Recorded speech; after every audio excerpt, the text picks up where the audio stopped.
Welcome back, dear friends. Thank you once again for joining me in this sacred space, where we walk together through the teachings of ancient wisdom and learn how to integrate them into our modern lives. Today, we'll explore one of the most profound spiritual truths in all of Buddhist philosophy, a teaching that appears in just 3 simple words, yet contains the very essence of liberation. These 3 words are the core of the Diamond Sutra, and they hold the power to free you from suffering in an instant. The words are, O abiding mind.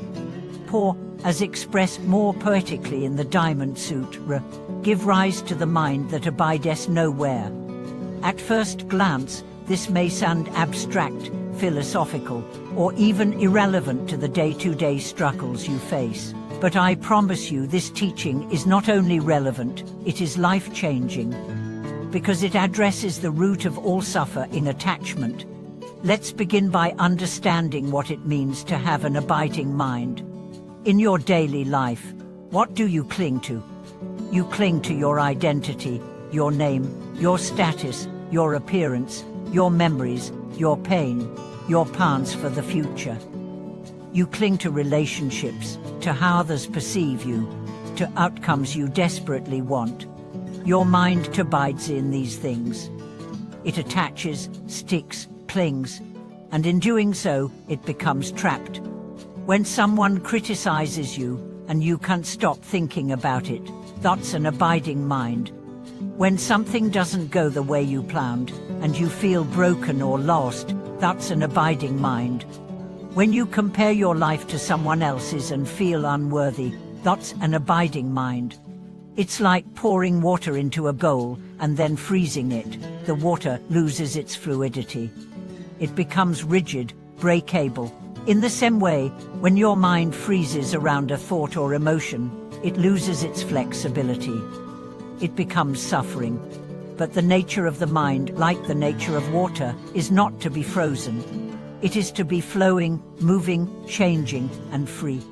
This is what the Buddha meant when he taught on abiding. Let me share a story. A young monk once asked his teacher, "How do I find peace?"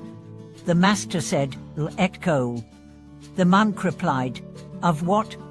The master smiled, "Of everything." This is not nihilism. This is not indifference. This is freedom. To abide nowhere doesn't mean to stop loving or living. It means to stop clinging. To love without grasping, to act without expectation, to experience without becoming trapped. Here's a simple example. Imagine holding a bird in your hand. If you squeeze too tightly, you crush it. If you hold it gently, it can rest. If it flies away, you can smile and let it go. That is non-abiding love. But most of us don't love this way. We try to control. We demand permanence from things that are impermanent, and when they change, as all things do, we suffer. The Diamond Sutra says, all conditioned phenomena are like a dream, an illusion, a bubble, a shadow, like dew or a flash of lightning.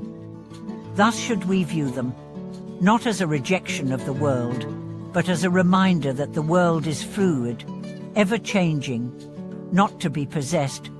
Once you understand this, suffering begins to dissolve.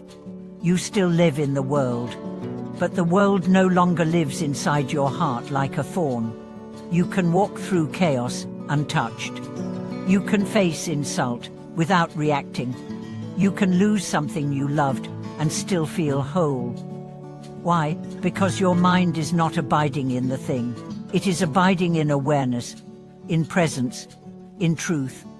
I once met a woman who had just lost her job, her partner, and her home within a few months. Most people would collapse under that weight, but she radiated peace. When I asked how she remained so calm, she smiled and said, "I've learned that nothing belongs to me, not even my story. Everything is passing through. That is a mind that abides nowhere."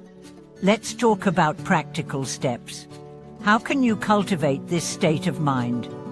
How do you move from clinging to clarity? Step 1, observe. Each time you feel pain, Ask yourself, what am I clinging to right now? Is it control, approval, the belief, an outcome? Identify the attachment. Step 2, breathe. Bring awareness into the body. Feel the tension where the attachment lives, maybe your chest, your shoulders, your stomach. Breathe into it. Let it soften. Don't resist. Don't judge. Just witness. Step 3, remind. Whisper the truth to yourself. Is too shall pass. Or thing last des. I do not abide. Step 4, release. Visualize the attachment as a cloud.